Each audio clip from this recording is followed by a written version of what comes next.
When someone feels that justice hasn't been served, it can cause them to seek revenge.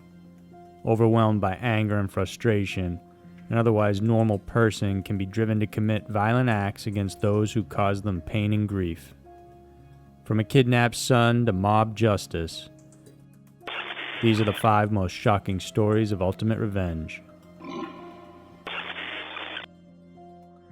Number 5. Reza Gul. A parent losing their son is always heartbreaking, but one mother channeled her grief into the ultimate form of revenge.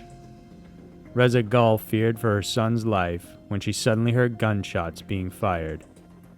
It was November 17, 2014, and approximately 400 Taliban soldiers set an attack on the Balabolok District of the Farah province in Western Afghanistan. They were attempting to take over the district, and at around 5 a.m. gunshots began ringing out. Reza's son, Safiola, was the head of the local police force of the district and had 10 men under his wing. After realizing that the attack was worsening and worried about her son, Reza ran towards the post. In her own words, she said, "I couldn't stop myself and picked up his weapon, went to the check post and began shooting back." Even though she could see her young son lying dead in front of her and gunshots firing everywhere, she found the courage to fight back. And Reza wasn't alone. Her husband, Abdul Sattar, her daughter, and her youngest son also joined. They made a pact right then and there to fight off the Taliban at all costs, even if it meant losing their own lives. According to Abdul, he said, "My young son, who was a police officer, was killed in front of my eyes. I pulled aside his dead body and started fighting to defend my soil. I was committed to give up my life, but not my son's checkpost." Reza and her family took part in a long gun battle against the Taliban that lasted nearly 7 hours. In the end, 25 Taliban soldiers were dead and another 31 were injured. With their army depleted, they had no choice but to withdraw, and they soon left. The Taliban thought they would come in and take over the province with little resistance, but after her son's death, Reza and her family found the strength to fight back and, amazingly, force an entire army to back down.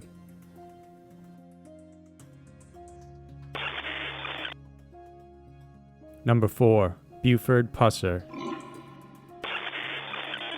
Buford Pusser was the one man criminals didn't want to cross. Born December 12, 1937, he waged a war against prostitution, moonshining, gambling, and various other illegal activities around the Tennessee-Mississippi line while he served as sheriff for McNairy County between 1964 and 1970. He became so well known for his vengeful acts against criminals that several movies and books were even written about him. A former wrestler during his younger days, Buford had an imposing stature and stood 6.5 feet tall and weighed in at 250 pounds. When his dad, who was a police chief, expressed his decision to retire, he asked Buford if he wanted the job and promised to help him get it if he did. After securing votes from the city board, Buford became the police chief. Shortly after that, he ran a rigorous campaign and became the sheriff of McNairy County on September 1st, 1964, at just 26 years old. From the moment he stepped into the position, he hired his dad as jailer and began his often bloody campaign against the state line mob, often referred to as the Dixie Mafia. His campaign transformed him into a local hero by the residents. His war on crime was so effective, it also put him on the top of the enemy's hit list. He would experience at least 6 assassination attempts in his life, all of which he survived. The first one was in February 1966, when he was shot by a hidden .38 pistol a robber was carrying. Buford managed to fire back, killing the attacker, and a year after that, in January 1967, he was shot 3 times by an unknown gunman. But it was the third attempt that would bring his prominence further into the limelight. On the morning of August 12, 1967, Buford got a call stating there was a problem in New Hope and his presence was needed. His wife Pauline went with him. As they were driving, a black Cadillac suddenly attacked them, riddling their vehicle with gunfire. Pauline was killed and Buford received almost fatal wounds, including 2 bullets to the face. When he got out of the hospital, he launched his own investigation into his wife's murder. He named the contractor of his assassination attempt to be Kirksey McCord Nix Jr. However, Nix was never officially charged. It's worth noting that all the 4 men he had accused of carrying out the assassination and murder all turned up dead, one by one, after Buford was forced out of the office because of term limits.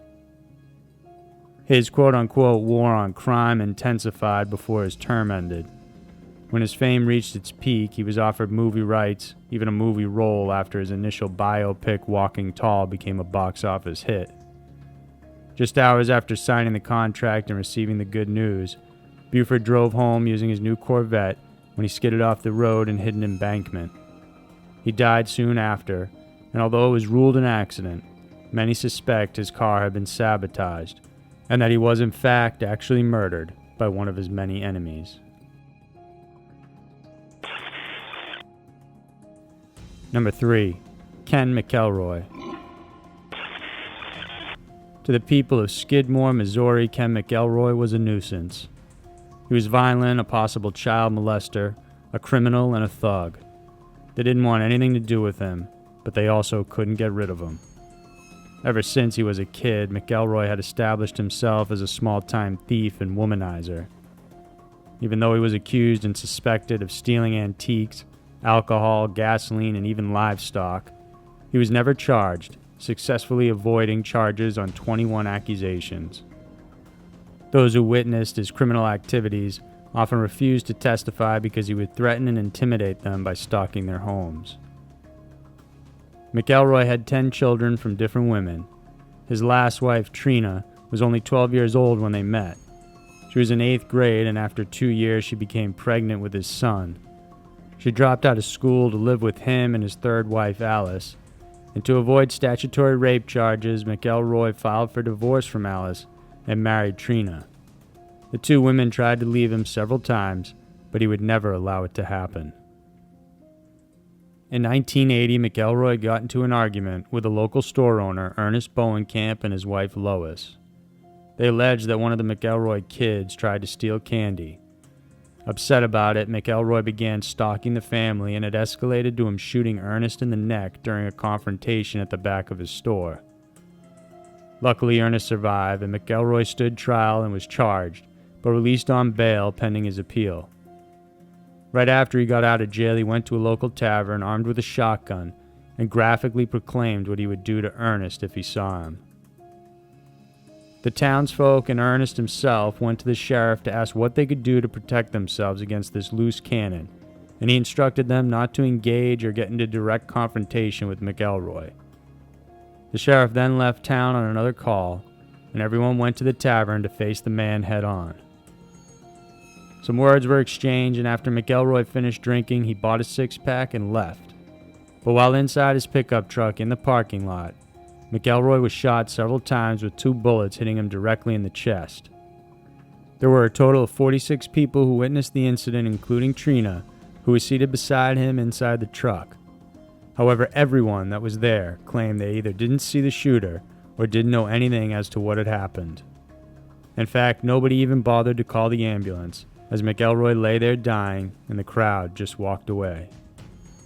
In the end, without any concrete evidence, the DA couldn't press charges. It wasn't until later on that Trina brought on a wrongful death lawsuit against the county for $6 million, but it was settled out of court and she only received $17,600. No one ever admitted guilt, and to this day, no one will say who pulled the trigger and killed the town bully, Ken McElroy, that day. Number 2. Alam Khan. How long and how far would you go for revenge? Alam Khan was only a 12-year-old boy in 2003 when he witnessed his father's murder by a family friend named Mohammed Reyes. Ever since then, he knew he wanted to take revenge for what had happened. It wasn't until he turned 24 when he invited Mohammed to his house to execute the deed. Once inside, Alam played music at top volume, then stabbed Reyes with a knife without warning. Afterward, he and an accomplice cut his body up into 12 pieces, each piece representing each year he had to wait to exact his revenge. After chopping him up, they stuffed the parts into trash bags and threw them into a nearby river. On December 16th, residents were shocked to find floating body parts. When the police were called, they had a hard time identifying the body on the spot, but later on a resident named Ammar Hussein recognized stitch marks on the chest as belonging to his brother. He then told police that Reyes was last seen leaving for Alam's house for a couple drinks, but never returned. After this tip-off, the police raided Khan's house and managed to recover the murder weapon, including items like a hammer, saw, and a belt, which was used for cutting up the body. Khan never resisted arrest. In fact, when asked about the crime, he told the reporters the events and how he lured Reyes into his home under the pretense of having a drink. The police superintendent, commenting about Khan, said that he was smiling and showed a complete and utter lack of remorse for what he had done. Alam admitted he never told anybody what he saw when his father was murdered because he wanted to realize his dream and take revenge on Reyes himself. In the end, he said he was happy it was now done. Alam is currently awaiting trial for the murder and will most likely face a long sentence.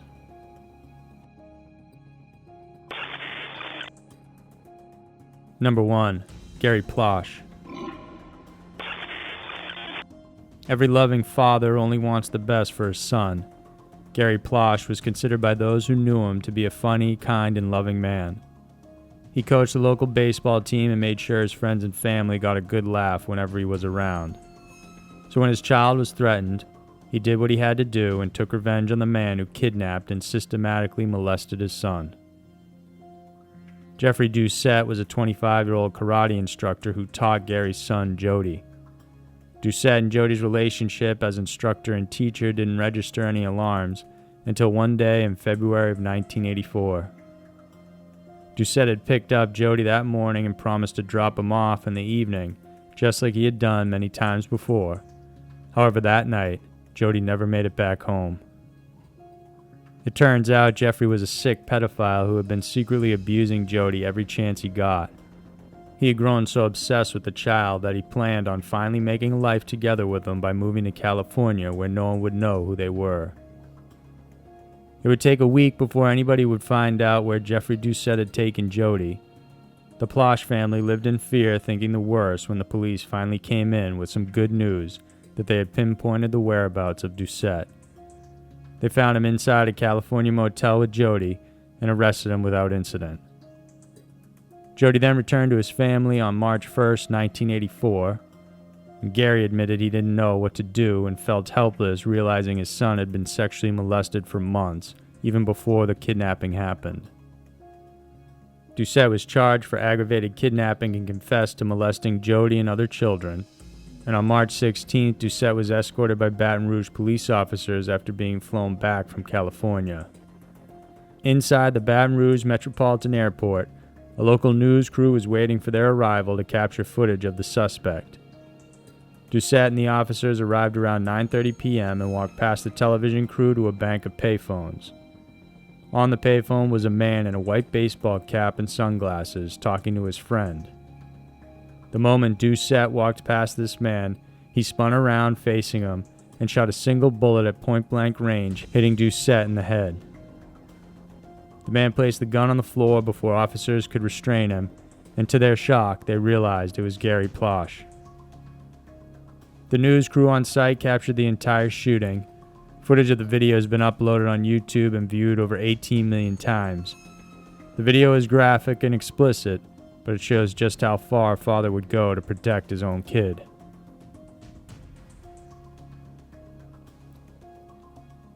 Gary pleaded no contest to second-degree manslaughter and was given a suspended sentence of 7 years in prison and 5 years of probation, including hundreds of hours of community service, all of which he successfully completed. He never spent a single day in jail for the murder of the man who molested his son. So there were 5 shocking stories of ultimate revenge. Revenge is sweet, they say, and for these people it may seem so. There's no doubt they lived to see the day when they could finally exact what they likely felt to be righteous revenge over those that wronged them. If you enjoyed this video, please check out some of our other stories, and remember to subscribe to our channel so each Sunday we can bring you another episode of Scary Mysteries to enjoy. See you next week, and thanks for watching.